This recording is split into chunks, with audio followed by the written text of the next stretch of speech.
എന്റെ ചാനലിലേക്ക് സ്വാഗതം. ഞാൻ ഡാറക്കപ്പ. നമ്മൾ സിനിമാ വീക്കിനെ കുറിച്ച് പറഞ്ഞായിരുന്നു.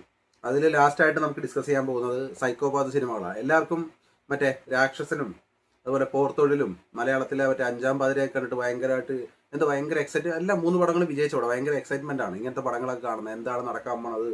പക്ഷേ ഇത് കാലഘട്ടങ്ങൾക്ക് മുമ്പും മലയാളത്തിൽ പരീക്ഷിച്ചിട്ടുള്ള സിനിമകൾ തന്നെയാണ്. നമുക്ക് ആ സിനിമകളെ കുറിച്ചൊന്ന് കണ്ടു നോക്കിയാലോ. 1990 മോഹന്റെ സംവിധാനത്തിൽ മോഹൻലാൽ അഭിനയിച്ച സിനിമയാണ്, നമ്മുടെ ലാലേട്ടൻ അഭിനയിച്ച സിനിമയാണ് മുഖം. അദ്ദേഹം ഒരു പോലീസ് ഓഫീസറായിട്ടാണ് ഈ പടത്തിൽ വന്നിരിക്കുന്നത്. അതായത് കുറേ സ്ത്രീകൾ പെട്ടെന്ന് കൊല്ലപ്പെടുന്നു, അതും ഭയങ്കര ഫേമസ് ആയിട്ടുള്ള സ്ത്രീകൾ കൊല്ലപ്പെടുന്നു. എന്താണ് അതിൻ്റെ പുറകിലത്തെ രഹസ്യം?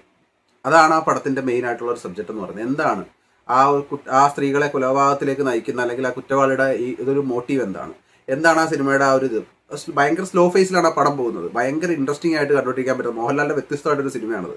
ആ കാലത്ത് തന്നെ അങ്ങനത്തെ ഒരു പടം എടുത്തെന്നൊക്കെ പറയുന്നത് വലിയ അത്ഭുതമാണ്. ഈ പടത്തിന്റെ ഒരു ചെറിയൊരു കോറൊക്കെ എടുത്തിട്ടാണ് നിങ്ങൾ മെമ്മറീസ് എന്ന് പറഞ്ഞ സിനിമയിലൊക്കെ കൊണ്ടുവന്നിരിക്കുന്നത്. അപ്പോൾ ഈ പടം തീർച്ചയായിട്ടും നിങ്ങളൊന്ന് കണ്ടിരിക്കണം. ഈ പടമൊക്കെ 1986 ജോഷിയുടെ സംവിധാനത്തിൽ മമ്മൂക്ക നായകനായിട്ട് അഭിനയിച്ച പടമാണ് 1000 കണ്ണുകൾ. വളരെയേറെ ഇൻട്രസ്റ്റിംഗ് ഉള്ള ഒരു സബ്ജക്റ്റാണ് ഈ പടം. അതായത് ഈ പടത്തിൽ കുറേ കാര്യങ്ങളെ മിക്സ് ചെയ്തെടുത്തിട്ടുണ്ട്. അതായത് 6th സെൻസ്, വരാൻ പോണ കാര്യങ്ങളെ മുൻകൂർ അറിയാവുന്നൊരു നായിക, ആ സൈക്കോപാത്ത് ആൾക്കാരെ കൊല്ലാൻ പോകുന്നത് മുൻകൂർ അങ്ങനെ അറിയാൻ പറ്റുന്ന നായികയെ ഇതിനകത്ത് കാണിക്കുന്നുണ്ട്. എങ്ങനെ കൊലപാതകം നടക്കാൻ പോകുന്ന ആ ഒരു ഇല്യൂഷൻ കണക്ക് നായികയ്ക്ക് തോന്നുന്നതും, എന്തിനാ നായകൻ കൊല്ലുന്നു, അത് സമൂഹത്തിൽ ആ നായകൻ എവിടെ ഒളിച്ചിരിക്കുന്നു, അത് സമൂഹത്തിൽ ഇറങ്ങി നടക്കുന്നുണ്ട്. വളരെ ഇൻട്രസ്റ്റിംഗ് ആയിട്ട് 86 കാലഘട്ടത്തിൻ്റെ അടുത്തുള്ള വളരെ സൂപ്പർ ആയിട്ടുള്ള സിനിമയാണ് 1000 കണ്ണുകൾ. ഈ സൈക്കോപാത്ത് സിനിമകൾ എന്ന് പറയുമ്പം അതിനകത്ത് എന്താ പറയുന്നത്, ഒരു മുഴച്ചു നിൽക്കുന്ന ഒരു സിനിമ കണ്ടന്റ് എന്ന് പറയുന്നത് ഈ കൊലപാതകങ്ങൾ ചെയ്യുമ്പോൾ ഉണ്ടല്ലോ, അതായത് മനസ്സിന് തൃപ്തി കിട്ടാൻ വേണ്ടി ഒരു മനുഷ്യനെ മറ്റൊരു മനുഷ്യൻ കൊല്ലുമ്പോൾ, അതായത് കൊലപാതകങ്ങളിലൂടെ സന്തോഷം വഹിക്കുന്ന ഒരാളെയാണ് നമ്മൾ സൈക്കോപാത്ത് എന്ന് പറയുന്നത്, അല്ലേ? അതായത് കാരണങ്ങളൊന്നും വേണ്ട കൊലപാതകങ്ങൾ ചെയ്യാൻ. അങ്ങനെ ഒരു സിനിമയുണ്ട്, അതാണ് ഇരകൾ. കെ ജി ജോർജ് എന്ന് പറഞ്ഞാൽ എനിക്ക് ഏറ്റവും ഫേവറേറ്റ് ഉള്ള ഒരു സംവിധായകനാണ് മലയാളത്തിൽ തന്നെ. അദ്ദേഹത്തിൻ്റെ ഒരു സിനിമയും തമ്മിൽ യാതൊരു ബന്ധവും കാണുകയില്ല. അതുപോലെ തന്നെ അദ്ദേഹം എടുത്തൊരു സിനിമയാണ് 1985 വന്ന സിനിമയാണ് ഇരകൾ.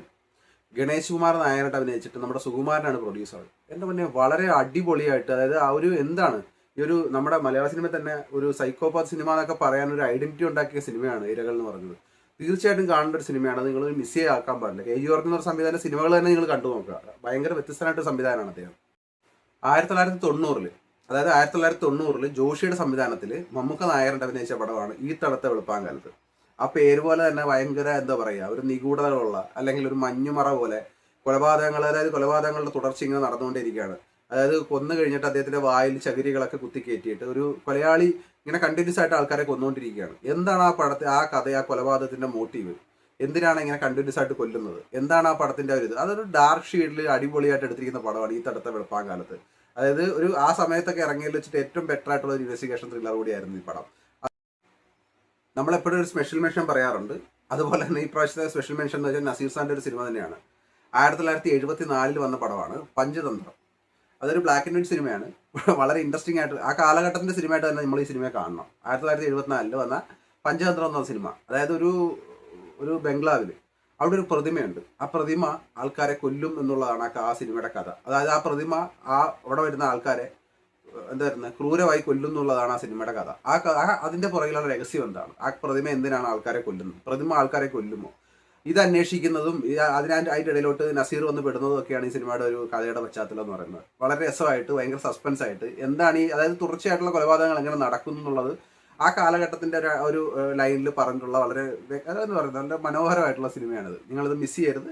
അടുത്ത സീരീസിന് വേണ്ടി നമുക്ക് കാത്തിരിക്കാം. ഈ വീഡിയോ ഇഷ്ടപ്പെട്ടെങ്കിൽ ലൈക്ക് ചെയ്യുക, സബ്സ്ക്രൈബ് ചെയ്യുക, അതുപോലെ ഷെയർ ചെയ്യുക.